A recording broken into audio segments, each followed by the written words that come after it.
Bonjour. Je voudrais préciser d'entrée de jeu que la pensée que je développe, la part du Seigneur Jésus, au travers des messages que vous entendez, est une pensée qui doit nous ramener à lui. Lui, le premier amour. Retenez bien, premier amour. Parce que le Seigneur Jésus, en parlant à l'église d'Éphèse, va dire à l'église d'Éphèse, ce que j'ai contre toi, c'est que tu as abandonné le premier amour. Vous voyez? Donc, nous devons revenir à Jésus-Christ, lui, le premier amour. Est-ce que vous comprenez? Et dans ce qui est premier, nous pouvons voir aussi que nous devons revenir aux premières méthodes. Alléluia. Les premières méthodes, ce sont les méthodes que les apôtres ont utilisées pour pouvoir exercer le ministère. Vous voyez? Premier amour signifie également première méthode de l'église de Jésus de Nazareth. Et dont on appelle souvent église primitive, c'est-à-dire l'église première. Donc nous devons revenir à ce qui est premier. Premier amour Jésus de Nazareth. Les premières méthodes de l'église de Jésus de Nazareth. Alléluia. L'église des apôtres. Est-ce que vous voyez?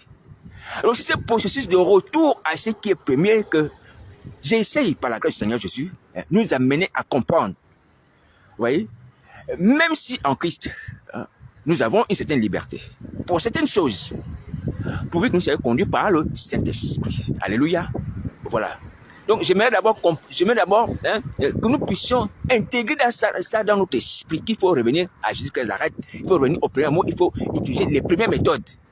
Et après, il faut également utiliser les premiers instruments qui ont montré leur efficacité dans la Bible. Et vous comprenez? On a des parties où on débat encore sur le micro. J'ai dit, bon, on peut avoir la liberté. Tout dépend des situations dans lesquelles nous pouvons utiliser le micro. Alléluia. Mais pour chasser un démon, non. Ça ne fait pas partie des premières méthodes. Ça fait partie de ce qui est biblique. Mais si le micro est utilisé comme un amplificateur, la voix, pour se faire entendre la multitude lorsqu'on chante, pour pouvoir apprendre les autres aussi un cantique. Oui, dans ce sens-là, la raison nous permet de comprendre ça. Est-ce que vous comprenez? Est-ce que vous retenez ça, s'il vous plaît? Mais pour ce qui est de chasser un démon, non. C'est face à face, nez à nez. Pour ce qui nous concerne aujourd'hui, parce que c'est un lui pour le faire à distance. Mais pour ce qui nous concerne, c'est face à face, nez à nez. Sans intermédiaire. C'est-à-dire, sans passer par l'instrument qu'on appelle micro. Alléluia. Voilà. Donc, que Dieu nous aide. J'ai bien précisé que comme la Bible le dit, là où il y a l'esprit de Jésus-Christ, il y a la liberté. On peut avoir la liberté. Mais il faut que cette liberté ne nous rende pas aussi esclaves. Nous ne sommes pas esclaves des instruments modernes. Nous ne sommes pas esclaves des choses de la modernité. Voici le danger dans lequel le danger que nous courons, ou du moins les liens qui nous tiennent pour beaucoup d'entre nous. Parce qu'on ne peut plus faire les choses, les activités, sans avoir les instruments de la modernité. Et ça peut être un piège. Et c'en est un pour beaucoup d'entre nous. Ça peut être la source même de notre froideur. Au fait, nous devenons comme l'église de la Odyssée, qui était ni froide, ni chaude. En fait, elle était froide. Vous voyez, elle était tiède. Et c'est le Christ n'aime pas. Pourquoi? Parce qu'on a délégué au micro un certain pouvoir, ou aux instruments un certain pouvoir. Et on a oublié que nous avons une voix, que nous pouvons augmenter notre voix, nous pouvons crier à voix haute. Comme le Seigneur Jésus cria, Lazare sort, et Lazare sortit à voix haute, une voix haute et forte. Et c'est écrit dans la Bible. Vous voyez? Nous, il nous faut un micro, parce que comme ça, on va bien crier plus fort. Pourvu que lorsqu'on utilise le micro, pour chasser le démon, dit que dans une sœur, surtout par exemple, on voit souvent les femmes, que notre voix puisse également chasser tous les démons du quartier, puisqu'elle est amplifiée. Que tous les démons qui sont dans les maisons puissent partir aussi. Parce que notre voix dépasse maintenant celle du Seigneur Jésus. Ouais. En termes de sonorité. Alléluia. Qu'elle chasse même tous les démons de la ville. Si on peut mettre les haut-parleurs dans toute la ville. Si cela prouve, si l'efficacité du micro et des haut-parleurs nous permet de chasser tous les démons de la ville, mais c'est bien. On utilise les haut-parleurs. Il y a juste à les placer dans les carrefours, dans les rues, et puis, paf, on crie. Et tous les démons s'en vont. Vous voyez? Alors donc, j'aimerais nous dire, mes amis, frères et sœurs, faisons attention. J'ai bien précisé qu'en Christ, il y a la liberté. Là où l'Esprit juge la liberté. Hein? Pour l'enfer état. Aussi de ceux qui mangent la viande, ceux qui ne mangent pas la viande, des choses comme ça. Il y a une certaine liberté. Mais il y a certaines limites, à mon avis. Parce qu'il y a une question d'efficacité. Alléluia. Qu'il faut regarder. Est-ce que toutes les fois qu'on utilise un micro pour chasser un démon, est-ce que le démon part?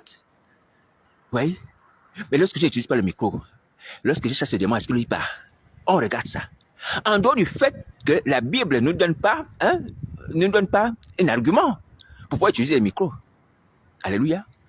Si on veut se conformer à la modernité, mais oui, on peut se conformer à la modernité, mais il faut sélectionner, poussé par l'esprit. Alléluia. Voilà, donc je mets un bémol sur le micro. J'ai parlé aussi d'autres choses, mais j'insiste par la grâce de Jésus sur le fait que on doit revenir à ce qui est premier, et ce qui est premier a prouvé son efficacité, et ce qui est premier dans la Bible. Ce sont les méthodes des anciens, des prophètes, ce sont les méthodes des apôtres, ce sont les méthodes de Jésus de Nazareth. En dehors du fait de revenir à Jésus de Nazareth, lui-même, le premier amour. Alléluia. Le Dieu véritable et la vie éternelle, comme dit la Bible. Alléluia. Est-ce que vous comprenez? Donc, c'est ce retour-là que le Seigneur Jésus est en train de vouloir faire par mon indigne personne. Vous voyez, au travers des messages que je vous partage. Donc, il faut s'interroger, mes amis, frères et sœurs. Hein? Nous ne sommes pas comme les païens, que lorsqu'il y a une nouveauté, paf, ils prennent. Lorsqu'il y a une nouveauté, ils achètent. Non, il faut s'interroger. Est-ce que ça met dans le ministère? Est-ce que c'est efficace? Est-ce qu'il me donne plus de résultats? Vous voyez, il faut faire attention. Est-ce que ça diminue l'onction du Saint-Esprit dans ma vie lorsque j'utilise l'IA pour préparer mes messages? Est-ce que je fais encore référence au Saint-Esprit lorsque j'utilise l'IA pour préparer les sermons, pour préparer les études bibliques? Ouais. Je n'ai plus d'intimité avec le Saint-Esprit parce que l'IA te fournit déjà, elle me fournit déjà les réponses. Et là, c'est pas bon, c'est un danger. C'est un danger, mes amis. Hein? J'ai écrit cela, j'ai dit, les fédérations chrétiennes, les hommes de Dieu, hein, l'église baptiste protestante, les évangéliques, en gros, et même les catholiques, prononcez-vous sur l'IA, hein, selon cette directive-là, le Seigneur je vous donne, sur le danger de l'IA par rapport à l'œuvre de Dieu et par rapport aux fidèles aussi. Il faut éclairer les fidèles par rapport à la modernité, par rapport à la technologie. Même sur Internet, il faut avertir les gens. Il faut avertir les gens que toutes les fois que tu passes sur Internet, fais attention. Tu peux tomber dans la séduction. Tu peux tomber dans l'impudicité.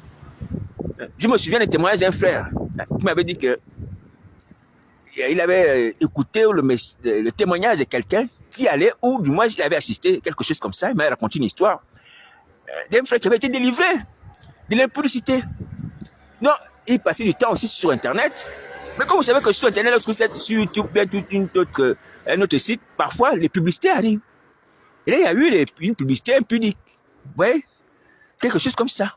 Et ça a tapé sur l'œil du frère qui est reparti dans l'impudicité. Oui, il est reparti dans la masturbation. C'est ça dont tu m'avais parlé. Le Seigneur Jésus avait déjà délivré la masturbation. Mais à cause de la publicité qui est tombée devant lui pendant qu'il était sur Internet, il est reparti dans la masturbation. Oui. Donc, il faut parler aux chrétiens. Ça, ce sont les thèmes actuels. Mais on néglige ça alors que c'est ce qui nous fait mourir. Et on passe plus de temps sur Internet, et je peux connaître la présence de Christ. Moi, le premier. Hein? On scrolle, comme on dit, tout le temps les vidéos, tout le temps, mais on n'est pas dans la présence de Christ. C'est un péché. Moi aussi, je confesse, je reconnais. Alléluia. Les apôtres ne vivaient pas comme ça. Hein? Or, la présence de Christ, lorsqu'on veut servir Christ, on veut le servir, il faut demeurer dans sa présence et non pas sur les écrans de téléphone et les écrans d'ordinateur. Alléluia. Voilà. Vraiment que Dieu nous aide. Mais en jusqu'à ça, nous avons aussi la liberté. Mais seulement, il faut regarder les choses avec beaucoup de sagesse et voir si elles sont profitables, elles sont efficaces, elles nous améliorent ou elles diminuent ou elles ôtent des choses dans nos vies. Alléluia. Que Dieu nous aide. Alors, par rapport à la technologie, c'est ce que je voulais vous dire ce matin d'abord. Hein? Et puis, rajouter qu'il n'y a pas de ministère sur Internet. Il y a un frère, j'ai vu, il y a quelques années, qui s'appelait Pasteur Web. Peut-être qu'il y a encore Pasteur Web sur les réseaux. Pasteur Web. Il faut arrêter. Il faut arrêter. On est en train de souiller même le ministère. Le Seigneur n'a pas créé un ministère spécial, dire que c'est un ministère du web, Pasteur Web, non. Je sais que peut-être le frère, l'intention était de dire que bon, moi j'exerce ce pastorat sur Internet, mais s'il n'y a pas de pastorat, quand on exerce sur Internet, Internet est venu hier. Oui. Et le pastorat existe depuis que le Seigneur a institué les apôtres, avec les 5 ministères. Vous voyez? Donc, on n'est pas dépendant de l'évolution de la société, on n'est pas dépendant de la création des nouvelles technologies. Vous voyez? Donc, mais on peut utiliser Internet pour pouvoir interpeller les gens, c'est vrai, pour informer les gens, c'est vrai, mais on ne peut pas s'attribuer ce titre-là qu'on est pasteur web. Non, c'est pas bien, il faut arrêter ça. Il faut arrêter ces gens de plaisanterie. S'il vous plaît, si vous plaisantez, il faut arrêter ça. Alléluia.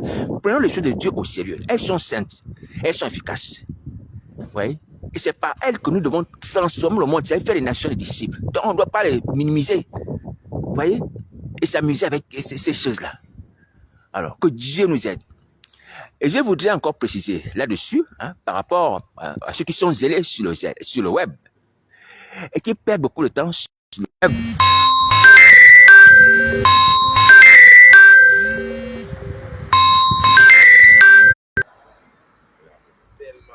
Donc, je disais que il y a des personnes parmi nous qui font profession d'exercer le ministère sur Internet. Et ces personnes ne sont pas sauvées. Vous voyez? Et ça, c'est une perte de temps. Une perte de temps pour nous, mes amis, mes frères et sœurs. C'est une perte de temps. Réconcilions-nous avec Jésus de Nazareth, ou de passer du temps à faire des vidéos. Frères et sœurs, arrêtons de perdre du temps. C'est un temps précieux qui nous sera pardonné. Les paroles que je vous adresse à part du Seigneur sont réelles. Elles sont véritables. Repentez, vous faites le feu. Faites comme Jonas. Promettez au Seigneur Jésus des actions de grâce. Vous voyez? Un acte de reconnaissance. Et vous serez libérés. Ne passez plus de temps en venant de vanité parce que vous écoutez Satan, le diable qui vous ment. Vous pouvez vous en sortir. Vous pouvez vous en sortir. Vous pouvez vous en sortir. Nous sommes en vie ce matin parce que Dieu nous aime et parce que Dieu croit en notre délivrance. Je vous dis, il croit en notre délivrance. Il nous croit en notre délivrance. Et lorsqu'il nous parle par son Fils, il dit, venez à moi, vous êtes chargé et fatigué.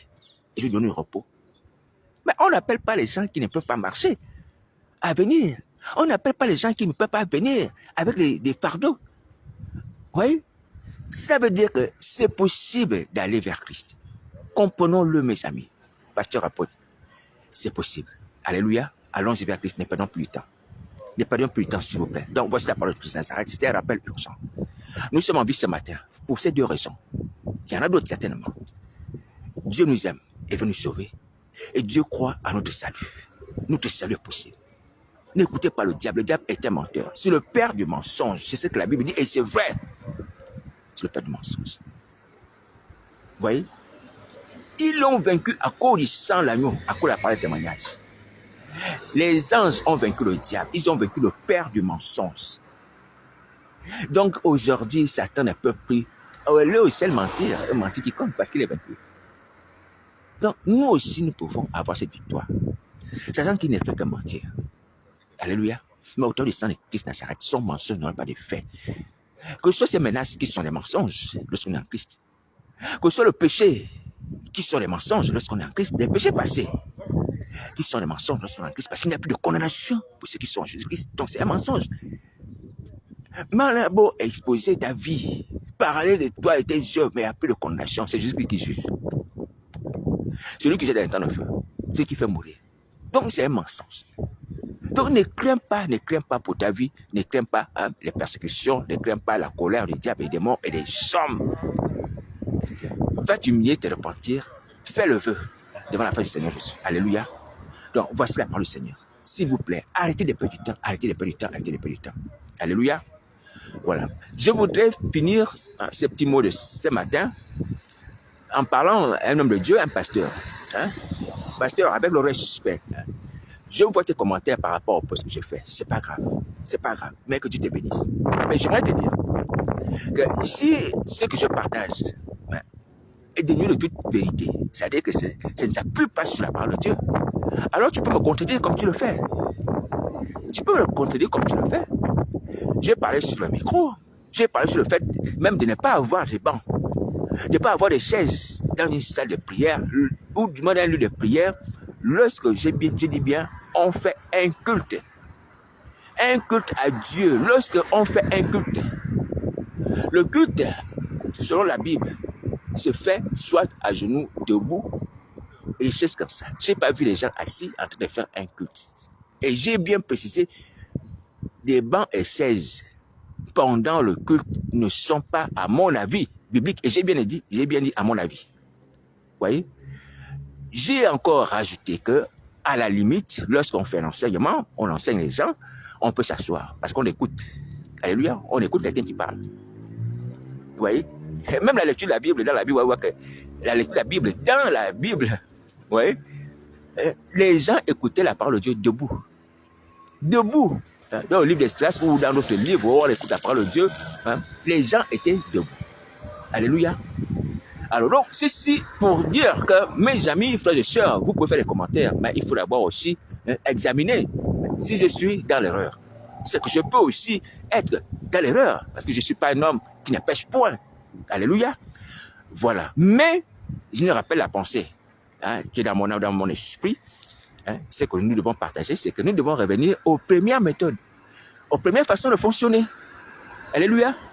Même si je l'ai dit et je leur ai dit qu'en Christ, nous avons la liberté. Mais pourvu que les choses pour lesquelles nous avons la liberté ne diminuent pas la grâce de Dieu dans nos vies, ne nous affaiblissent pas et ne nous rendent pas esclaves, comme l'affaire des micros, des haut-parleurs, des écrans, vous voyez, dans les lieux de prière, par exemple. Vous voyez? Ou même le fait d'avoir l'électricité. Je ne dis pas qu'on doit faire le culte dans l'obscurité. Mais à l'époque des apôtres, il y avait des lampes. Il y avait des lampes allumées. Dans la Bible, on parle des lampes allumées. Vous voyez? Bon, vous allez dire, oh, mais le fait des trucs catégoriques, et même l'électricité, il veut interdire l'électricité, il veut demander qu'on interdise l'électricité dans les lieux de prière, des trucs catégoriques. Non, je ne suis pas catégorique. Je veux simplement dire que on ne doit pas être esclave. C'est ce que Paul dit. Alléluia. Voilà, le ventre est pour les aliments sont pour le ventre, mais je ne me laisserai pas asservir par quoi que ce soit. C'est ce que Paul dit. Alléluia. C'est l'électricité, c'est bien. Ça c'est en ville, surtout en France. Ou dans d'autres pays européens, modernes, oui. Mais dans mon village, il n'y a pas l'électricité. Plein des maisons, les gens qui ont des groupes électrogènes. Mais donc, si c'est une réunion de prière ou un enseignement nocturne dans la nuit, on allume les lampes tempête. Ou dans d'autres endroits, on peut allumer les bougies. Et l'activité se poursuit. Alléluia. Voilà. Mais on ne peut pas sur soi renvoyer l'activité parce qu'il n'y a pas le courant. Où il n'y a pas le courant, donc on ne peut plus faire la prière de prière. Non, ça ne se doit pas. Et je suppose que quelque part, ça est arrivé. Les pasteurs, des témoignages comme ça. Coupure générale, paf, ou dans le quartier, ou dans la maison. Oh bon, on arrête la vie de prière. Oh, la vie de prière qu'on veut faire, comme il y a coupure, on ne peut plus faire la vie de prière.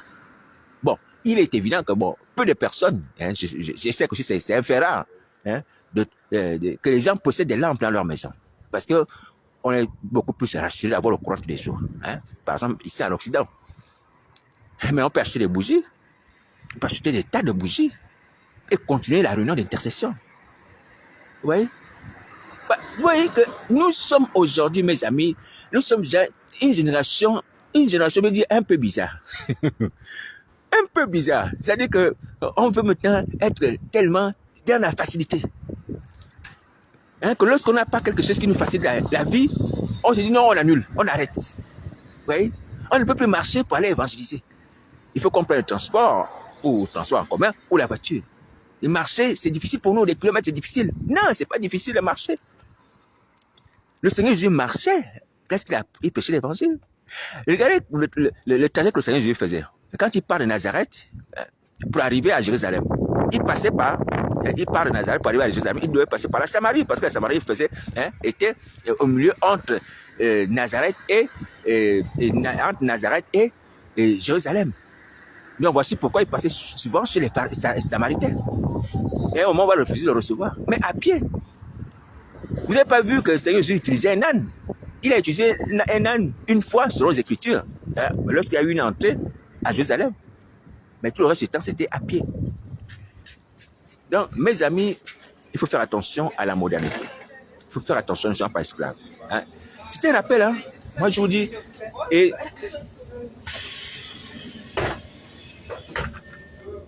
bonjour. En Jésus-Christ, nous sommes libres, c'est vrai. Mais attention à la modernité qui veut nous rendre esclaves. Alléluia. Oh, Christ nous a franchis, il nous a franchis pour la liberté. Il faut que nous soyons libres. Alléluia. Capables de faire l'œuvre de Dieu, même sans les moyens modernes, sans les instruments modernes. Alors, en parlant d'instruments modernes, Nous avons, par exemple, le clavier. Le clavier qui peut faire les sons de beaucoup d'instruments. Le clavier peut faire le son du violon. Le clavier peut faire le son de la harpe. Mais lorsqu'on interroge cette affaire à la lumière de l'évangile, on se rend compte que d'abord, dans l'évangile, il n'y a pas de clavier. Hein? Bon. Et deux, on se rend compte que David, lui, avait une harpe qu'il utilisait pour soulager Saül. Je l'ai écrit ce matin.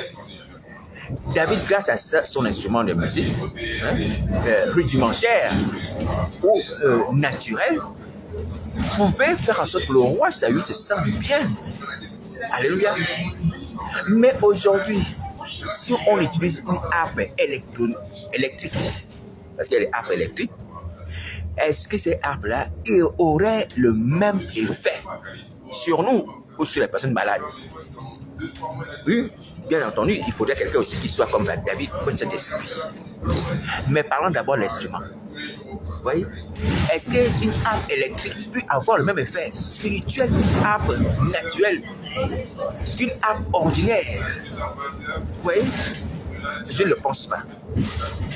En toute logique, je ne le pense pas. Nous sommes des êtres spirituels. On va dire que les gens qui lisent la Bible, qui connaissent l'influence de ce qui est des choses naturelles sur le spirituel. Vous voyez? Je ne pense pas ça. Alors, voilà pourquoi j'ai écrit ce matin que la harpe de David soulageait Saül. Mais les harpes électroniques, qu'en est-il? C'est une question que j'ai posée plutôt. Qu'en est-il des harpes électriques, pardon? Vous voyez? Qu'en est-il également des claviers qui émettent le son des harpes et des violons? Vous voyez? Alors donc, ce sont des choses, je vous assure, sur lesquelles nous devons aussi cogiter et réfléchir. Et voir si ces choses ne nous ont pas éloignés de ce qui est vrai et de ce qui est premier d'abord, ce qui est vrai, ce qui est premier, et de ce qui est puissant. Je parle de puissance. Alléluia. Parce que le royaume de Dieu ne consiste pas en parole, mais en puissance. Est-ce que vous voyez? Bon, voici la parole de Christ. Je répète encore que nous sommes libres en Jésus-Christ. Alléluia. Il y a l'Esprit du Seigneur et à la liberté. Seulement, il faut examiner toutes choses et voir si les choses que nous utilisons à cause de la liberté que Christ nous donne sont efficaces et nous apportent des avantages. Alléluia. Tant spirituel que physique. Mais jamais il faut réfléchir à cela. Il y a des gens, même ici, même des païens, qui n'ont pas de télé dans leur maison. J'ai entendu ça, quelqu'un dire cela. Je crois que c'est une païenne, une femme, je ne sais pas. Elle n'a pas de télé, elle ne veut pas regarder la télé par rapport à ce qui se passe à la télé. Et j'avais rencontré il y a longtemps le fils d'un pasteur d'ailleurs, que Dieu le bénisse. Un pasteur, un Français, certainement, parce que c'est un blanc. Il m'a dit qu'ils n'ont pas de télé chez eux. Oui, ils n'ont pas de télé chez eux. C'est extraordinaire pour certaines personnes parmi nous. Mais c'est un fait que les mondains arrivent aussi à mettre en œuvre. Les mondains, les gens du monde, arrivent à ne pas avoir la télé, à rejeter la télé dans leur maison. À exclure la télé parmi les appareils dans leur maison, les mondains, les gens du monde, les non convertis. Oui, refusent d'avoir la télé, la télévision, à cause de ce que la télé véhicule, les dangers de la télé. Est-ce que vous voyez? C'est pas moi. Vous pouvez regarder, vous pouvez demander aux gens à gauche, à droite. Hein? Oui. Alors, donc, il faut voir aussi, mes amis, que nous aussi, les chrétiens, nous, surtout nous qui voulons vivre, comme les êtres spirituels qui s'affectionnent aux choses en haut, qui veulent demeurer dans la présence de Dieu, nous devons sonder et regarder si ces instruments ou ce matériel, ces appareils nous aident dans ce sens-là. Si ça ne nous aide pas, ce n'est pas la peine. Oui, ce n'est pas la peine. Il est évident qu'aujourd'hui, certes, il y a des églises qui ont des télés. Oui, ça c'est autre chose. Si une église a une chaîne de télé chrétienne, ça édifie les gens. C'est encore des gens. Alléluia. Oui. Si un chrétien peut capter cette chaîne de télé chrétienne, pourvu qu'elle soit une vraie église chrétienne, ça édifie, ça encourage, c'est bien. C'est pas mauvais. Hein? de suivre en direct une église chrétienne qui fait des programmes. J'en ai, moi, j'ai des vidéos là-dessus. Alléluia. Il m'est arrivé de me connecter. Mais, je le dis, pourvu que ce soit une église de Dieu qui est debout, qui a Jésus-Christ comme maître et sauveur. Alléluia. Parce que nous savons que Satan aussi a corrompu beaucoup d'églises qui sont tombées et qui nous enseignent des fausses doctrines, qui font passer les femmes pasteurs dans des émissions. Ouais. Ça ne sert à rien. Ça ne sert à rien de capter une télé où les femmes sont pasteurs et enseignent. Parce que c'est une télé chrétienne. Non. Non. Ça n'édifie pas, ça n'encourage pas et ce n'est pas vrai. Alléluia. Donc, il faut examiner ces choses. Nous préparons l'enlèvement, on doit partir. Alors, la préparation de l'enlèvement implique que nous devons nous dépouiller de tout ce qui est charnel, tout ce qui est monnaie, tout ce qui est blocage, tout ce qui ne glorifie pas Jésus de Nazareth. Est-ce que vous comprenez? On prépare l'enlèvement. Le Seigneur Jésus vient chercher son église. Une église comment? Une église sans tache. Une église sans tache, sans ride, sans péché, sans affiliation avec le monde. Vous voyez? Voici pourquoi, humblement, je le dis sans être quelque chose. Si le Seigneur me donne les moyens, j'aimerais vivre comme, on va dire, à l'époque des Jean le Baptiste. Vous voyez? Enfin, c'est l'époque de Jésus qui s'arrête. J'aimerais vivre comme ça. Alléluia. Si le Seigneur me permet. Ça, c'est mon désir. Et c'est ma liberté. Sans électricité, vivant dans une maison en terre battue, avec un toit en chaume. Alléluia. Si la pluie transperce la toiture, c'est pas grave. On va faire comme les gens faisaient. On change encore la paille. On change encore le somme. Vous voyez? J'aimerais vivre comme ça. Moi, j'aimerais vivre comme ça. Ça, c'est mon désir. De toute façon, je l'ai fait savoir déjà pour ceux qui m'entendent souvent. Alléluia. Voilà. Donc, mais si quelqu'un dit, toi, tu as vu une maison en terre battue, avec une toiture en somme, mais on ne va pas te rendre visite. J'ai dit, c'est ton affaire. C'est votre affaire. Si quelqu'un vient me voir, c'est son affaire. Alléluia. Moi, je me sentirais à l'aise. Même sur un lit en bois, comme mes parents au village, certains de mes parents, qui n'ont pas de matelas, un lit en bois, et ça me suffit. Humblement. Moi, je ne suis pas en train de me lever, non. Je suis en train de vous dire que ça, c'est la meilleure vie. Ça, c'est mon point de vue. Alléluia. Aller à la rivière, puiser l'eau de la rivière, non pas avoir l'eau dans la maison, tu as pu un bouton. Non, moi, je préfère aller à la rivière avec un récipient. Porter une cruche d'eau s'il faut, avoir une cruche d'eau sur la tête. Je préfère cette vie-là. Alléluia. Et je ne suis pas un peu le seul, il y a même des païens. Si vous regardez sur YouTube, vous allez voir, il y a des gens qui ont quitté la vie moderne, qui sont allés vivre comme au village, ou même dans les forêts, dans des endroits éloignés. Donc, chacun a sa façon de vouloir vivre sur la terre. Et surtout, si nous dépouiller de tout ce qui fait obstacle à l'amour du monde et ses convoitises. Aller à pied, voir ses parents, voyez, sans forcément avoir la voiture. Même si on peut mettre un bémol, alléluia, acheter un vélo, c'est bien. Tu prends un vélo, ça t'aide pour ne pas être trop fatigué, tu peux prendre un vélo. Mais nous devons utiliser les choses de la modernité. Je vous l'ai dit tout à l'heure qu'il y a l'esprit de Christ et la liberté. Mais avec une certaine mesure. Il ne faut pas plonger dedans. Ploum! Que tout ce qui vient de sortir, je dois avoir. L'iPhone, je ne sais pas combien, vient de sortir. Même l'iPhone 666 vient de sortir. Il faut que tu l'aies. J'ai entendu un homme de Dieu dire, oh, moi j'aime les nouvelles technologies. J'ai une nouvelle technologie. Je pense qu'il avait la tablette, il avait le téléphone, il avait ceci. Il faut qu'il y ait tout ça. Tout ce qui vient de sortir, il doit avoir tout ça. Tout ce qui est nouveauté, il doit avoir. Non, mes amis. Non, mes amis. Non, mes amis. Non, les chrétiens. Ne soyons pas esclaves. Même s'il y a la liberté. Je précise, alléluia, que Dieu nous aime. Alors, voici ce que je vais partager ce matin avec vous et vous dire encore qu'il faut se dépêcher de faire son vœu et demander la délivrance. Alléluia. Nous avons deux raisons. La principale, c'est que Dieu nous aime. Et l'autre, c'est que nous sommes capables. Nous sommes capables d'y arriver. Alléluia. Manassé, qui était magicien, est arrivé à prier, à supplier l'Éternel des armées. Il avait un pacte avec le diable. Il avait un pacte avec le diable. Mais il s'est tourné vers l'Éternel, son Dieu. Il a supplié. Et Manassé n'est pas mort. Manassé n'est pas mort lorsqu'il quitta le diable. Manassé n'est pas mort lorsqu'il a tourné le dos au diable. Tu peux tourner le dos au diable. Arrête de perdre du temps, de faire sa volonté. Et tu viens sur terre, tu prends le nom de Jésus à la bouche. Exhortant les gens. Exhortant les gens. À longueur de journée, faisant des fausses vidéos. Tu perds du temps, mon frère, ma soeur. Tu perds du temps. Tu perds du temps. Arrête de faire ça. Tu peux t'en sortir. Tu ne pourras pas.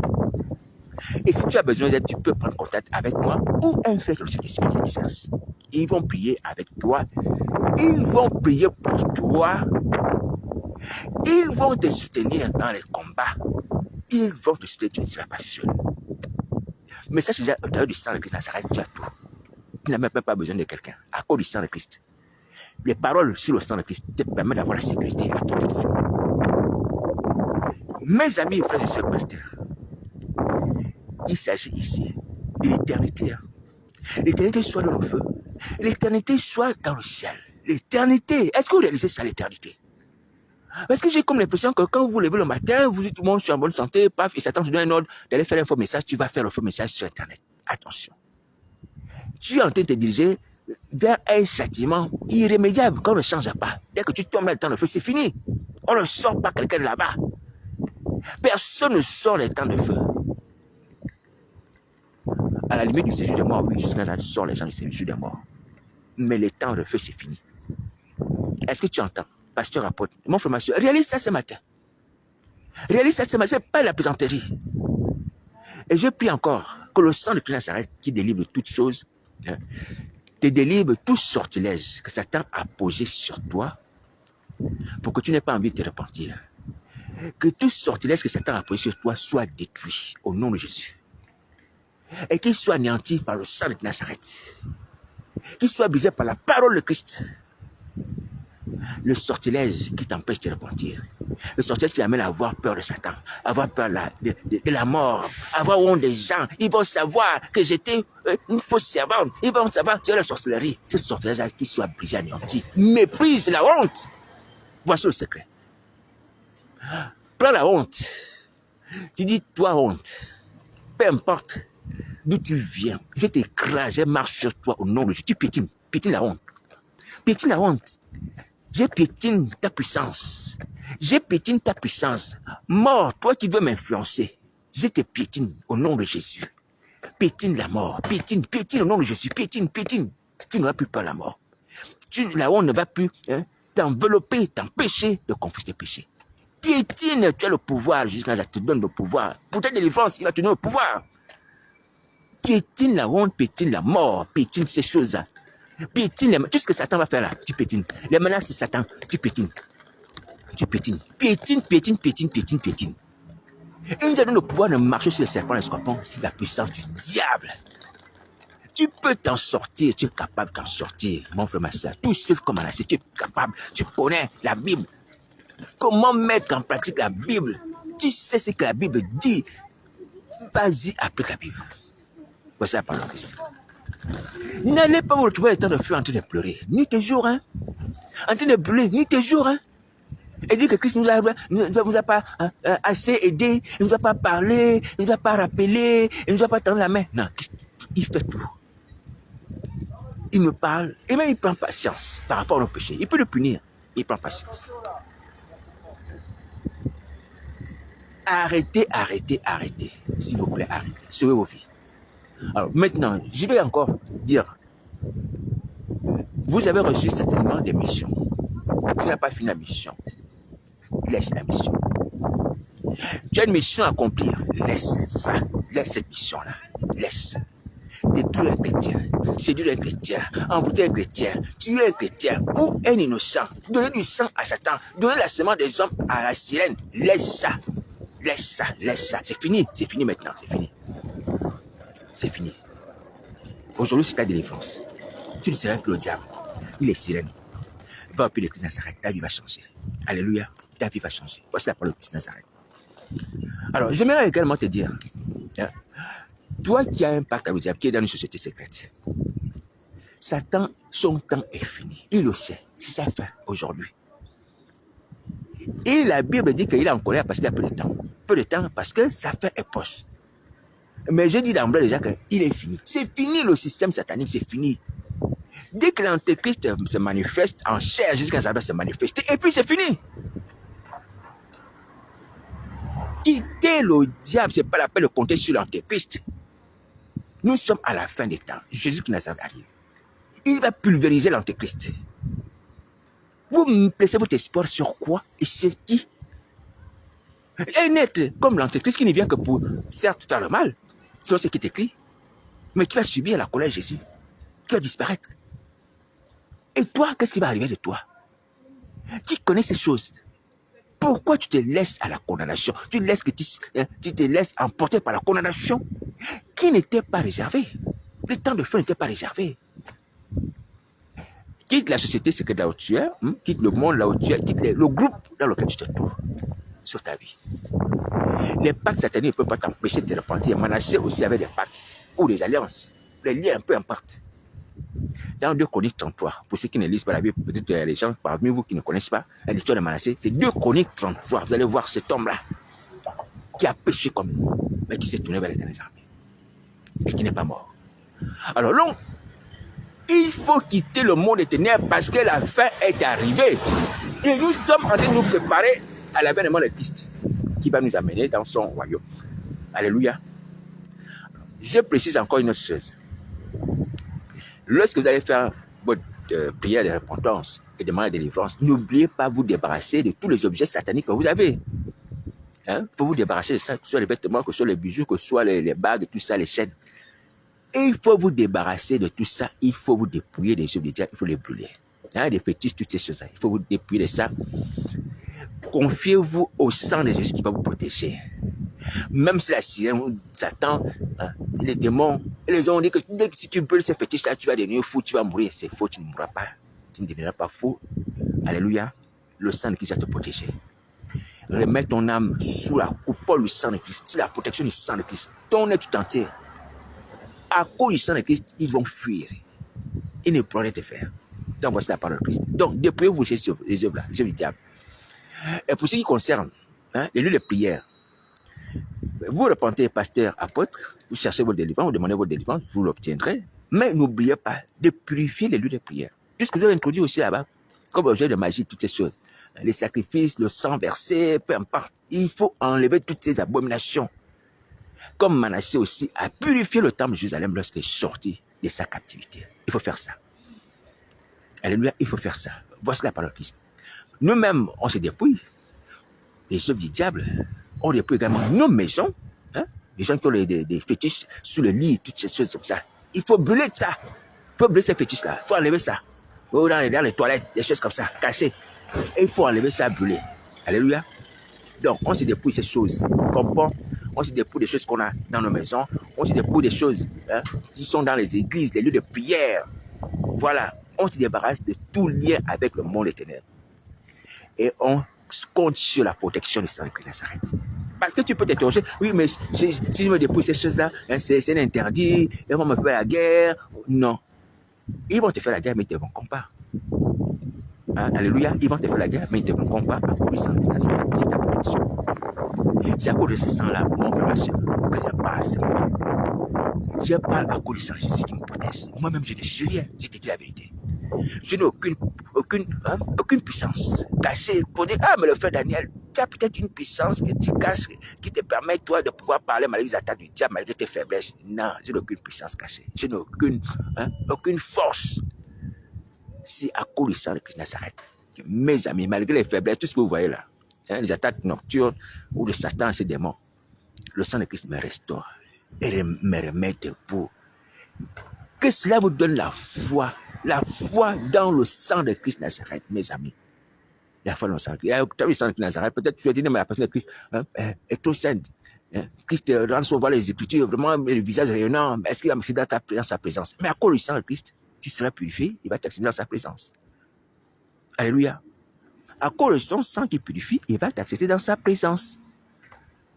Tu vois, le sang de Christ nous permet de nous approcher même du Père. Alléluia. Le sang de Christ, c'est notre solution, mes frères et sœurs. Donc aujourd'hui, je vous assure humblement, je ne suis pas arrivé, Alléluia, nous sommes encore sur la terre. Mais à cause du sang de Christ s'arrête, je peux parler. Moi aussi, le pécheur, repenti, pardonné, purifié, homme qui tombe, mais que Christ relève à cause de son sang. Voici notre force. Voici notre secret. Qui n'est plus un secret. Alléluia. Mais qu'il faut partager. Le sang de Christ agit. Je rends témoin de ça. Il agit, mes amis. Il agit, mes frères et sœurs, il agit. Il agit. Il agit. Ne doute pas. Il agit. Ne doute pas, le sang de Christ agit. Alors donc, ce matin, comme je l'ai dit tout à l'heure, tout sortilège qui te bloque, tout envoûtement qui te bloque, tout lien caché qui te bloque, j'ai pris que le sang de Christ détruise cela. Au nom de qui détruit cela, qui détruit cela dans ta vie. Dis Amen, je reçois. Dis Amen, je crois à la puissance du sang de Christ, qui libère mon âme, mon cœur. Et endurcissement. Le sang de Christ agira dans ta vie, si tu es d'accord avec moi. Tu as la même pensée que la pensée de Christ. Alléluia, il agira. Dis Amen, je reçois. Dis Amen, je reçois. Dis Amen, je reçois. Le sang de Christ détruira tout ce qui est bloqué dans ta vie et tu vas faire la prière, tu vas confesser tes péchés, tu vas faire le vœu, comme je fais le vœu, et tu seras libéré. Par le sang de Christ, je te dis la vérité. Je te rappelle l'exemple, les disciples sur le chemin d'Emmaüs. Tu vois bien que les disciples sur le chemin d'Emmaüs, ils étaient aveuglés spirituellement. La mémoire était partie. Ils n'ont pas reconnu Jésus de Nazareth, leur maître, qui a vécu parmi eux pendant 3 ans. Oui, mais lorsqu'ils ont mangé le corps de Jésus, le pain, à Emmaüs, leurs yeux sont ouverts, ils ont reconnu la main. Est-ce que tu vois? C'est le sacrifice de Christ, de sa chair. Oui, qui nous donne la liberté, qui nous donne la libération, qui nous affranchit, qui détruit les liens, les envoûtements, les aveuglements, l'amour de l'argent, l'amour des femmes, l'amour des hommes, l'impudicité, toutes ces choses disparaissent au terme du sang de Nazareth. Quand tu as prié et tu crois cela, j'assure que peu importe la nature de l'esclavage dans laquelle tu es, c'est esclavage qu'on fait. Je vous ai parlé du témoignage de ce frère-là qui est tombé dans la masturbation parce qu'il regardait une vidéo. Alléluia. Si tu es esclave de la masturbation, parce que tu veux te paraître comme quelqu'un de saint, et là je pense aux jeunes frères des assemblées là, les départements jeunes, ou jeunesse. Parfois, on se dit, bon, on vit la situation, les jeunes n'est pas mariés, donc, mais beaucoup d'entre vous, et certainement, je ne vais pas dire beaucoup, parce que je parle des exemples, mais je dis certainement, des gens parmi les jeunes frères, les pasteurs de vos assemblées, se masturbent. Ils ont quitté le monde, ils sont venus en Christ. Beaucoup n'ont même pas le Saint-Esprit. Mais ils sont dans le département jeunesse. S'ils ne commettent pas l'impudicité entre eux, certainement, ils se masturbent. Alors, pour sortir de la masturbation, il faut prier au nom du sang de Christ Nazareth. Ce sortilège va disparaître.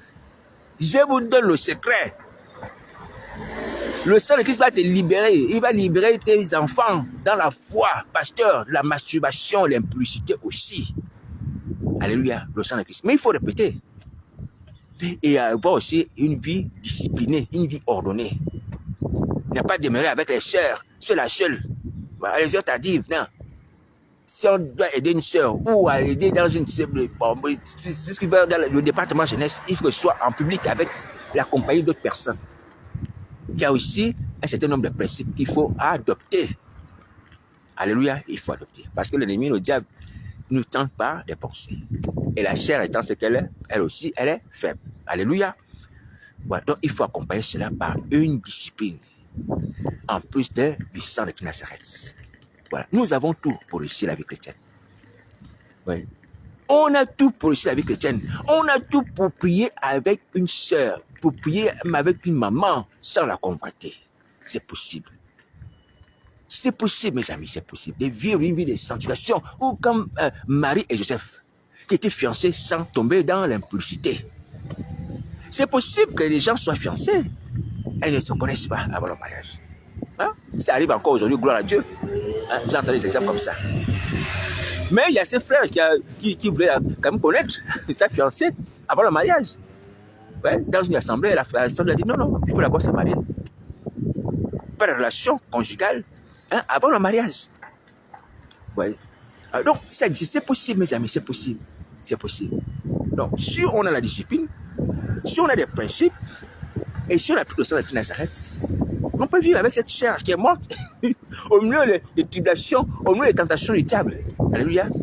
On peut vivre et garder la sanctification. Alléluia, sans tomber dans le corps. Je nous rappelle l'urgence. Les gens de France, l'église de Paris, vraiment, humblement, à cause de Jésus de Nazareth, je vous assure, pour son sacrifice, et pour éviter notre souffrance éternelle, faites ce qu'il demande.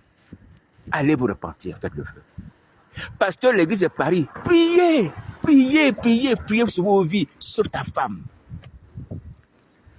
C'est hier, je ne sais pas, c'est hier où j'ai parlé du fait que le mari a des responsabilités. Hein? Il doit sauver sa femme comme Noé a fait entrer sa femme dans l'arche. Gloire à Dieu. Cette femme n'a pas été corrompue par la génération des gens qui se corrompaient là avec les démons.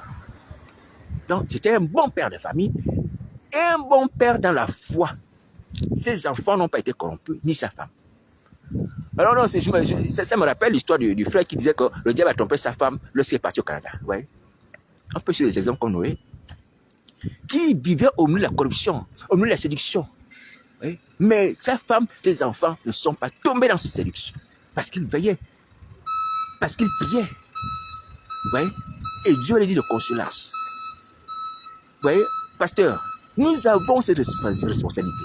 En tant qu'homme, en tant que chef de famille, en tant que père de famille. Donc, il faut agir. Il faut agir. Vous voyez? Un chef de famille est celui qui sauve sa famille. Un chef de famille n'est pas seulement là pour attendre les honneurs ou attendre le respect de sa femme, la soumission de sa femme, la nourriture de sa femme et donner les ordres à sa femme. Il dit que non, je suis le chef de famille. Non, le chef de famille, hein, le chef de famille selon Dieu, c'est celui qui sauve aussi sa femme et ses enfants de la calamité. C'est ça le chef de famille selon Dieu. Jusqu'à étant le chef de famille, notre famille, l'église, il nous sauve. Mais même si les gens ne veulent pas, mais ils manifestent cette fonction-là. Oui, de vrais chefs de famille. Il a gardé les apôtres, il a gardé les disciples. Aucun d'eux ne s'est perdu. Aucun. À part Judas, le fils, la perdition. Est-ce que vous entendez ça? Il faut le faire urgemment. Bon, je suis là en France. C'est bon de le rappeler. Par la volonté du Seigneur Jésus. Pour nous avertir sur ces choses. Et pour nous aider à prier ensemble. Et s'il y a un frère aussi qui peut m'aider à prier pour ma vie, il n'y a pas de souci. Alléluia. S'il y a un frère qui est là, qui est au Saint-Esprit, qui est de passage, qui me contacte, j'ai besoin d'aide aussi dans la prière. Paul pouvait dire prier aussi pour nous, prier pour moi. Alléluia. Sans être à la hauteur de Paul. Donc moi aussi j'ai besoin de soutien des frères. Non, il n'y a pas de souci. Mais dans la situation actuelle, étant donné que Christ m'a envoyé, je suis disponible pour prier avec vous. Je ne prendrai pas la place de quelqu'un, je ne prendrai pas la responsabilité de quelqu'un, ni la gloire de quelqu'un, ni l'offrande de quelqu'un. Alléluia. Simplement prions. Prions, mes amis, prions, prions, prions, prions. Vous voyez, je vous assure humblement. Je suis troublé, je suis troublé, je suis troublé, je suis troublé. Vous voyez, pourquoi je suis troublé? Mais à cause du sentiment de Christ. Oui, c'est un fardeau énorme de connaître la vérité, de savoir qu'il y a un danger comme ça et les gens ne font rien. Toi-même, tu n'es pas tranquille dans ton esprit. Vous voyez, tu ne peux pas être tranquille. Mes amis, ouvrez les yeux, il y a un danger. Hein? Le songe que j'ai eu en France, où je me suis retrouvé dans un carrefour, les gens étaient en train de fuir et de se courber, n'osant pas regarder en haut dans le ciel. Et je m'étais étonné, je disais, mais comment ces gens ne regardent pas en haut dans le ciel? Et quand je regarde en haut dans le ciel, je vois une planète qui s'avançait tout doucement, tout doucement, tout doucement, tout doucement. Alléluia. Et puis, je me suis retrouvé dans une autre scène avec une femme, une sœur. Je disais, donne ta vie à Jésus, à peu près comme ça. Et puis, je m'étais réveillé. En fait, c'était l'annonce de Apocalypse chapitre 6, qui parle de là où les chefs militaires, hein, les autorités, les rois, hein, ces gens, les esclaves, les gens vont se mettre à fuir, à se cacher, vous voyez, à cause de la colère de Dieu. Lorsque le sixième sceau s'ouvre, hein, l'ouverture du sixième sceau, c'est cela. C'est bientôt, mes amis. Bientôt. Ça me glorifie hein, quand je parle de trouble. Je dis à cause du sentiment de Christ. Parce que les gens peuvent se dire, bon, je m'en fous. Hein. Pardonnez-moi de parler comme ça. Bon, ils sont adultes. Ils ont déjà entendu la parole de Christ. Je mange, je bois. Hein, je m'occupe de ma petite vie de prière. Mais à cause du sentiment de Christ. Normalement, nous devons avoir ces fardeaux. Les uns pour les autres. Je ne suis pas meilleur, je ne suis pas arrivé. Mais moi aussi, humblement, je souhaiterais être heureux de voir que les gens de l'église de Paris, l'esprit le diable diriger l'église de Paris. Pour ce qui me concerne, j'accepte de ne pas prêcher chez vous. J'accepte de ne pas prêcher chez vous. Je n'ai même pas envie d'aller prendre le micro pour prêcher chez vous parce que pour dire que je suis un homme de Dieu. Ça va me donner quoi? Peut-être les honneurs, je ne veux pas. Ça m'importe peu. Sauf si Jésus-Christ le permet. Oui, de prendre le micro, enfin, quand je dis micro, de prendre la parole, de prêcher chez vous. Parce que Satan, le diable, qui m'a dit, moi je ne veux pas prêcher à cette assemblée. Et encore au milieu de vous. Et sous la forme d'une femme. Satan, le diable. Vous voyez, pasteur, je ne suis pas contre vous, hein, humblement. Je suis votre frère. Ce n'est pas la peine de m'en vouloir, de me voir comme un ennemi. Ce n'est pas la peine, c'est pas la peine. Tous nous sommes pécheurs. On a tous besoin de la grâce de Christ. Mais ce que je suis venu vous dire, c'est que nous devons sortir des liens sataniques et demander à ce que Jésus-Christ chasse le diable de votre assemblée. Il doit partir. Satan doit quitter votre assemblée. Mais il ne peut pas partir si vous ne connaissez pas les liens avec lui. Si vous ne repentez pas. Et je ne suis pas en train de vous accuser. Que vous êtes des méchants. Que vous êtes des abominables. Hein? Que vous êtes des fils d'Agène. Non. Je suis en train de vous exhorter à quitter le diable, à quitter cet esprit méchant, à permettre que Christ Nazareth, que le chef de l'église, puisse entrer dans vos vies et diriger l'église comme autrefois, pour le bien de nous tous. Je le dis, pour moi, il n'y a pas de souci. Je n'ai pas besoin de fonction. Au milieu de vous, je n'ai pas besoin de fonction. Alléluia. Les gens qui sont prophètes, d'autres sont pasteurs établis, ou par les hommes, ou par Dieu. Alléluia. Ce qui est important, c'est que j'accomplisse la mission de Christ, qui est de vous avertir. Alléluia. Avec ou sans fonction reconnue, avec ou sans fonction reconnue, ce qui est important, c'est ça, sauvons nos vies. Les gens de l'église à Paris, sauvons nos vies. Oui. C'est malheureux lorsque je pense à ça. Je pense à ça. Oui. Je ne suis pas en train de vous accuser, de vous condamner. Votre salut est possible comme le mien. Je ne suis pas arrivé encore. Alléluia. Voilà. Mais nous prions que la grâce de Christ agisse dans nos vies et que Christ nous fasse entrer tous dans son royaume. Oui. Je ne suis pas en train de vous condamner. Je ne suis pas en train de vous condamner. Et je ne suis pas en train de dire que vous êtes les seuls, hein, ceux qui Satan demeure. Comme l'église de Pergame, où Satan avait son trône là-bas. Non. Vous n'êtes pas la seule église où Satan demeure. Vous n'êtes pas la seule église. C'est honteux. Je suis en train de parler dans la rue, les gens entendent ça. Les gens entendent ça. Ah oui, donc il y a des églises où Satan demeure. Je ne vais pas donner le nom. Parce que bon, on est comme frères, on est comme une famille. Mais c'est honteux. C'est honteux. Donc, cette affaire-là doit changer. Satan doit quitter l'église. Mais il faut que nous devions d'abord quitter Satan. Si on quitte Satan, il quittera l'église. Alléluia. Donc, voici la parole de Christ. Voilà. Donc, ne vous fâchez pas contre moi. Alléluia. Ne vous fâchez pas contre moi. Hein, ce sera contre-productif, ça ne sert à rien. Alléluia. Voici pas avantageux. Ce qui est important aujourd'hui, c'est ensemble nous puissions nous repentir. Et je dis encore que si quelqu'un trouve des choses à me dire et me reproche certaines choses, il n'y a pas de problème. Cette personne peut m'exhorter, m'envoyer un message, peut m'écrire. Alléluia. Nous devons nous exhorter les uns les autres, comme dit la Bible. L'important, c'est de sauver nos vies, je vous assure. L'important, c'est de sauver nos vies. Il y a peut-être des gens parmi vous qui peuvent penser que non, mais je me prends pour le super apôtre. Je me prends pour le chef des évangéliques. Je me prends pour le pape, à peu près comme ça. Parce que je parle aussi aux catholiques. Non. Je suis juste une voix que le Seigneur Jésus utilise sur la terre. Une voix indigne. Une voix pour pouvoir parler. Jusqu'à ça, il utilise des individus qu'il envoie. Vous voyez? Mais ça ne veut pas dire que si Christ utilise, tu es maintenant le chef de ces gens-là. Il y a une différence entre chef et être envoyé. Un envoyé est un envoyé, un chef est un chef. Je ne suis pas un chef, je suis simplement une voix envoyée, une voix indigne. Alors donc, même quand je parle aux catholiques, je dis, aux catholiques, au pape, à tout le reste, que vous êtes aussi membre de l'église de Christ, une église captive, sous la mer, selon les choses que le Seigneur m'a montré par rapport à, je veux dire, mes frères franciscains où j'étais au Portugal. Ces jeunes séminaristes étaient sous la mer, dans des sacs. Sous la mer. Et sur les sacs, c'était écrit Église de Jésus. Les sacs sous la mer. Le Seigneur Jésus m'a permis de rentrer sous la mer. Et dans les sacs, c'était écrit, sur les sacs, c'était écrit Église de Jésus. Ces gens étaient dans les sacs, enfermés. Donc, captifs. Alors, donc, Christ a franchi. Il est plein de nous affranchir tous. On a l'habitude d'entendre, on le voit, les prêtres catholiques sont des magiciens et tout ça, les orthodoxes, j'englobe le monde. Et même les témoins de Jéhovah. Tous qui sont tombés dans les faux christianismes. Vous avez droit au rachat, vous avez droit au salut, vous avez droit à la délivrance. Voici la parole de Christ, qui veut que tous les hommes soient sauvés. Alléluia, que personne ne se condamne.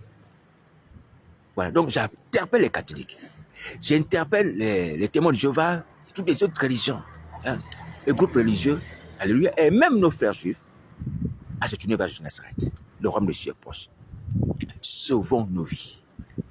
Et même les autorités, où qu'elles soient, tournez-vous vers Jésus de Nazareth. Fais l'impact avec le diable, ne veut pas dire que tu vas partir avec le diable des temps de feu. Manassé était roi. Il a fait un pacte avec le diable, n'est-ce pas? Hein? Il servait le diable, mais il n'avait même pas besoin de pacte avec le diable, puisque la royauté lui a été donnée de façon naturelle par la naissance. Bon, il y a des gens qui font les pactes pour avoir la présidence, hein, pour avoir le pouvoir. Alors, mais c'est Manassé qui avait aussi un pacte, parce que bon, il priait l'idolâtrie, il ne connaissait pas le Dieu d'Israël, qui était roi de Juda, mais a quitté le diable, est allé vers Dieu. Il a supplié le sort de la prison. Vous aussi, les autorités, vous pouvez faire cela. Parce qu'il est écrit dans l'Apocalypse chapitre 6, hein, que les autorités vont fuir, chercher à se cacher. Au lieu de chercher à vous cacher, allez plutôt vous cacher en Jésus-Christ Nazareth, après avoir quitté Satan le diable. Alléluia. Vous repentant de vos péchés. Le pouvoir n'est rien. Le pouvoir n'est rien, mes amis. Le pouvoir n'est rien. Les autorités, les présidents, les chefs de gouvernement, hein, les ministres, les rois. Le pouvoir n'est rien, mes amis. Le pouvoir n'est rien devant le salut de son âme. Devant le fait que si tu ne te repens pas, tu ne donnes pas ta vie à Jésus-Christ, tu vas brûler dans le temps de feu. Qu'est-ce qu'un pouvoir politique? Même pour 1000 ans, ça sert à quoi lorsqu'on brûle dans le feu? Et le Seigneur Jésus a eu bien raison, hein, de poser cette question, qui était même une réponse. Que sert-il un homme de gagner le monde s'il perd son âme? Tu gagnes le pouvoir jusqu'à la mort, mais tu perds ton âme, c'est zéro. C'est zéro. Il n'y a pas l'avantage. Ouvrons les yeux. Ouais, j'ai bien le Seigneur Jésus pour cela, parce que il y a un travail que le Seigneur Jésus fait, hein, au milieu de nous, et ce travail, j'ai pris qu'il continue. J'ai pris que d'autres personnes puissent continuer à le faire, non pas seulement mon indigne personne. Alléluia. C'est un travail de renouvellement de l'intelligence. J'en ai déjà parlé par le Seigneur Jésus. Vous voyez? On a un problème de renouvellement de l'intelligence, parce que Satan nous a aveuglés. Au travers de cette tromperie, au travers de sa sorcellerie. Donc, notre intelligence a été, hein, obscurcie, ou est obscurcie. Vous voyez? Est dominée par de faux raisonnements. Voici pourquoi Paul, en nous parlant comme aux Romains, il dit que mais vous n'êtes pas transformés. Vous n'êtes pas transformés, vous n'êtes pas des gens libres. Pourquoi? Parce que vous n'avez pas renouvelé votre intelligence. Vous voyez? C'est ça le mal. Le mal d'Éden, là. Une intelligence manipulée, une intelligence au pouvoir du diable. Comme lorsque Satan va dire à Ève que l'arbre, la connaissance du bien et du mal va faire de vous des dieux. Et la femme a vu cela comme quelque chose d'agréable. Elle a vu utile pour vous l'intelligence. Elle a pris. Cette intelligence a été, hein, a été contrôlée. Ou du moins, on va dire, hein, son intelligence a été sous la coupole du diable, tombée sur la coupole du diable. Elle raisonnait maintenant comme Satan. L'arbre qui était, hein, mortel est devenu comme un arbre qui est agréable, qui est bien, qui est utile, qui donne l'intelligence. Vous voyez? Aujourd'hui, on continue à réfléchir comme ça et c'est pas bien. C'est pas bien. Vous voyez, cette affaire de renouvellement d'intelligence, bah, j'ai promis faire un dossier là-dessus, que Dieu m'aide, que le Seigneur m'aide vraiment. Hein? Nous les chrétiens, vraiment, Seigneur, pardon. On fait des promesses, on ne les réalise pas. C'est vrai que j'ai promis un dossier sur le sang de Christ et un dossier sur le renouvellement d'intelligence. Parce que c'est ça qui nous aveugle, c'est ça qui nous bloque. On ne voit plus les choses selon la Bible. Je l'ai dit, je le répète, la parole de Christ. Il faut voir les choses selon la Bible, selon la vision de Christ, selon la perception de Christ, selon la perception de la parole de Dieu, on sera franchi. L'envoûtement de Satan n'aura plus d'effet. Accompagné de prières. Alléluia. C'est comme ce pasteur à qui on a posé la question lors d'une émission. Lorsque tu vois une femme pasteur, qu'est-ce qui t'arrive? Qu'est-ce que tu penses lorsque tu vois une femme? Il dit, quand je vois une femme comme de la viande à manger. C'est pas vrai. Il a dit, et les femmes qui ont la bon point, qui sont grosses là, attention, que nos frères qui sont encore dans les lieux des ténèbres, avec ces esprits malins, ne vous mangent pas. On lui pose la question, pasteur, lorsque vous voyez une femme, qu'est-ce qui vous vient à l'esprit? Il dit, quand je vois une femme, je vois comme une viande à manger, quelque chose de bon à manger. Vous voyez? C'est l'esprit satanique qui agissait dans sa vie, l'esprit de sorcellerie. C'est-à-dire l'esprit cannibale, manger la chair humaine. C'est-à-dire on voit les gens maintenant comme des aliments. Vous voyez? Comme des aliments. Et ça, c'est une mauvaise perception.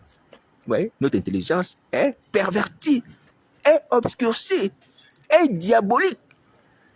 Quand on voit les gens comme ça, comme la chair à manger. Une maman qui voit son bébé comme la chair à manger. Ah, c'est grave. Maman, c'est grave, hein? C'est grave. Sans plaisanter, que Dieu me pardonne. Parce que c'est des sujets graves. Sans plaisanter. Il faut que ça s'arrête. Alors, donc, ces esprits qui nous amènent à voir nos compatriotes ou les humains comme la chair à manger, ces esprits vont partir. Au nom de Jésus. Allons-y simplement le repentir et demander des délivrance. Parce que c'est pas normal. Que même lorsque tu vas dans le monde des ténèbres, tu donnes la sorcellerie, on te dit, toi aussi tu veux donner quelqu'un. Et lorsque tu donnes la personne, on mange la personne. Et tu reviens la journée, quand tu as quitté le monde de la sorcellerie, et tu trouves que c'est normal, ce que tu as fait là. Même si on entend que non, on transforme les gens en dindons, on transforme les gens en poulet, on transforme les gens en chèvres. Oui, mais tu as quand même mangé la personne. Et ce qui est encore plus cruel, je ne suis pas en train de vous accuser, je suis en train de vous amener à prendre conscience. C'est le témoin de ce pasteur qui pouvait dire que lui, c'est le toit du diable sur la mer, en train de manger les cœurs des hommes, le cœur qui bat là. Manger ça. Il disait que lorsqu'on commençait à manger les bébés, on commence à manger le bras. C'est par le bras qu'on commence à manger le bébé. Ah, Teresa, non, c'est pas vrai. Mais c'est vrai. Alors, je ne suis pas en train de vous dire que le salut n'est pas possible. Il est possible. Vous avez fait ces choses, j'aurais pu le faire aussi. Christ m'en a préservé. Gloire à lui. Alléluia. Mais arrêtez maintenant, c'est bon. Ça suffit maintenant. Venez à jusqu'à ça, on va vous délivrer. Prenez contact. Je n'ai pas la puissance, je n'ai aucune puissance, aucune force. Je vais plus le Seigneur, je vous donne la puissance que toi tu sois délivré, pasteur. Ou toi femme, ou toi homme, tu sois délivré de cet esprit malin. Que tu ne fasses plus ça. Toi-même tu prends conscience que c'est honteux. Voilà pourquoi tu n'avoues pas ça. Je comprends. Mais demande la délivrance, elle va se faire. Demande la délivrance. On a péché, tous. Mais ça ne veut pas dire que mais parce qu'on a péché, on doit rester dans le péché. Allons-y au pied de Christ, confessons le péché et va nous délivrer l'esprit qui nous fait pécher aussi. Alléluia. Et nous vivons changer. Donc, voici la parole de Nazareth. Les gens de l'église de France, dépêchez-vous. Les gens de l'église de France, dépêchez-vous. On ne va pas rester là de façon interminable à vous parler. Il y a un temps pour tout. Battez-vous. La promesse est pour vous. La promesse de résurrection est pour vous. Battez-vous, battez-vous, battez-vous, battez-vous. Sortez des ténèbres, sortez des sectes, sortez des groupes sataniques, sortez des groupes spirituels, comment on les appelle, peu importe leur nom, sortez là-bas. Christ vous aime et veut vous sauver. Et ce qui explique mon indigne personne dans ce pays. Je vous dis la vérité, Tout ce que nous faisons là, humainement, que ce soit le travail, les études, peu importe, ce sont les choses passagères. Pour ce qui me concerne, et ce qui concerne Christ, c'est pas ça l'urgence. Pour tout le monde, l'urgence, c'est le salut des âmes, le salut de nos âmes. Et je voudrais encore dire quelque chose qui me fait de la peine. Vous voyez, on passe les journées. Les humains passent les journées. Vous voyez, toutes ces personnes-là, et les personnes qui attendent le bus, il Il y a d'autres qui vont prendre le train. D'autres sont sortis le matin. Il y a le chauffeur de bus qui est là dans son bus. Alors, là, je vois quoi, il y a une boutique de vêtements, c'est tellement une vendeuse dedans. Ouais. Tous les hommes, dans tous les lieux où ils sont, sur le matin, on cherche le pain. On a une occupation qu'on exerce. Parce qu'on doit se nourrir, on doit payer sa maison. On doit s'occuper de sa famille. Ça, c'est une habitude. Et c'est un combat aussi. Qu'on mène et qu'on veut mener. Oui. Et on est content. Hein, lorsqu'on reçoit le salaire, c'est bien. Mais est-ce que on se soucie également de nos âmes? Parce que à la fin des comptes, on aura travaillé. On se sera levé le matin pour nourrir le corps, mes amis. Quand cela m'est venu à l'esprit, je me suis dit, mais c'est pas vrai. C'est-à-dire qu'on construit la maison pour faire quoi? C'est pas pour que notre âme habite dans la maison. Non, c'est pour que le corps habite dans la maison. On fait des courses. C'est pas pour nourrir notre âme. Non, c'est pour nourrir le corps. Oui.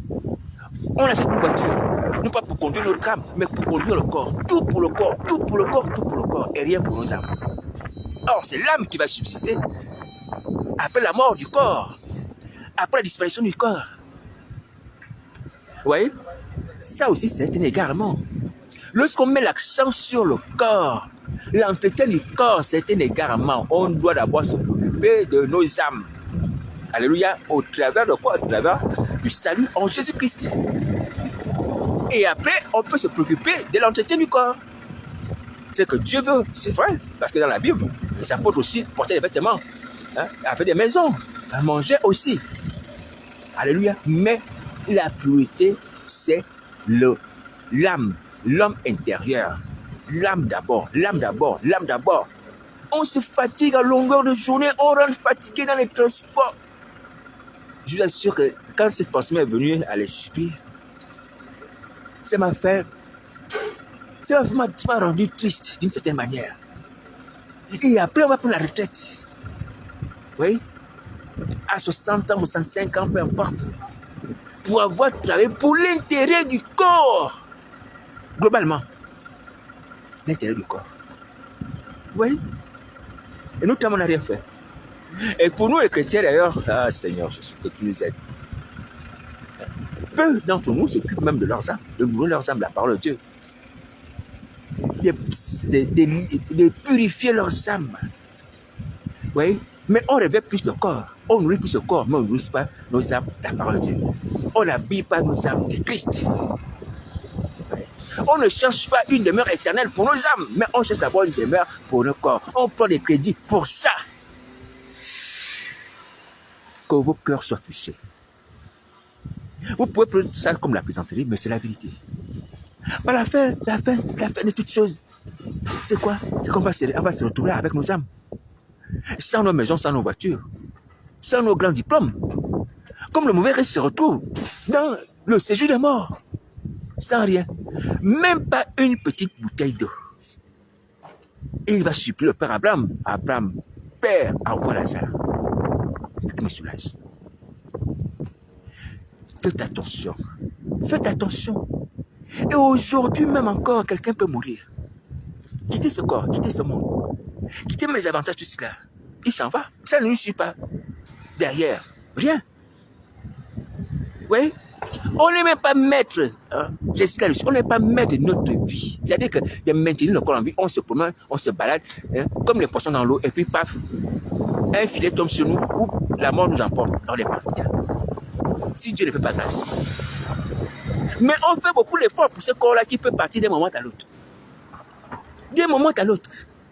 Vous voyez? Donc, ouvrons les yeux, mes amis. Mettons la priorité sur l'entretien de nos âmes, sur la vie de nos âmes, le revêtement de nos âmes, la sanctification de nos âmes, la nourriture de nos âmes. Moi aussi, ça me concerne. Alléluia. Que Dieu nous aide comme ça, mes amis. Mon âme bénit l'Éternel. Mon âme repose. Mon âme tient une demeure éternelle auprès de Nazareth. Que ça nous vienne à l'esprit. Alléluia. Alors, je suis au passage que dans la situation où vous êtes, vous vivez une double dimension. ou du moins vous vivez dans une double dimension. Vous êtes dans la dimension physique et dans la dimension spirituelle. Il y a des gens qui ont des maisons dans le monde des ténèbres, les gens qui ont des femmes dans le monde des ténèbres, qui ont des maisons là-bas, qui ont des enfants, des choses de ce monde aussi, pareil, des voitures, des maisons, ou des avions, peu importe. Alléluia. Mais j'aimerais vous dire, oui, ce sont des choses spirituelles. Donc vous utilisez, que vous utilisez dans le monde des ténèbres là-bas, mais elles sont sales, elles sont impures, et c'est pas votre lieu de résidence. Alléluia. Notre lieu de résidence, c'est le royaume du Père, là-bas, avec l'essence. Même si tu peux dire que oui, mais dans le monde spirituel, j'ai la richesse, j'ai ceci, cela, même si sur la terre physique, je n'ai pas ces avantages. Mais c'est le monde spirituel où tu as ces richesses, ces avantages-là, ces biens, ces privilèges, ces enfants, c'est un monde diabolique qui va détruire. Le sujet de mort s'agit d'un temps de feu de souffle. Le royaume de Satan s'agit là-bas. Dieu n'aime pas ces royaumes-là. Tu peux décrire ça dans les témoignages, j'ai entendu des témoignages. Oh, là-bas, il y a des belles rues, des belles maisons, et tout ça, sous la mer là-bas, le royaume des sirènes. Mais c'est un royaume qui va périr, qui sera détruit. Il faut quitter là-bas. Ce n'est pas ton royaume. Ton âme doit habiter avec Christ à Nazareth. Et tu auras un nouveau corps. Alléluia. Voilà. Donc, dans le spirituel, nous avons un seul endroit. Pour nous, c'est le milieu des anges. C'est là-haut où se trouve le Père. Alléluia. Voilà. Pas sous la mer, dans le royaume du diable, ou dans les airs, peu importe. Ou sur Mars. Non, c'est pas là-bas. Alléluia. Que Dieu nous aide. Et surtout que nous aussi, nous puissions manifester la volonté de vouloir l'aide de Dieu. Donc, voici la parole de Christ. Mes amis, frères et sœurs, pasteurs, apôtres, les gens de France et d'ailleurs, ceux qui me connaissent, ceux qui ne me connaissent pas, les gens de l'église, les gens du dehors, mes amis, connaissances ou inconnus, voisins, ennemis, ceux qui ne m'aiment pas, qui me détestent, qui m'haïssent, qui me promettent,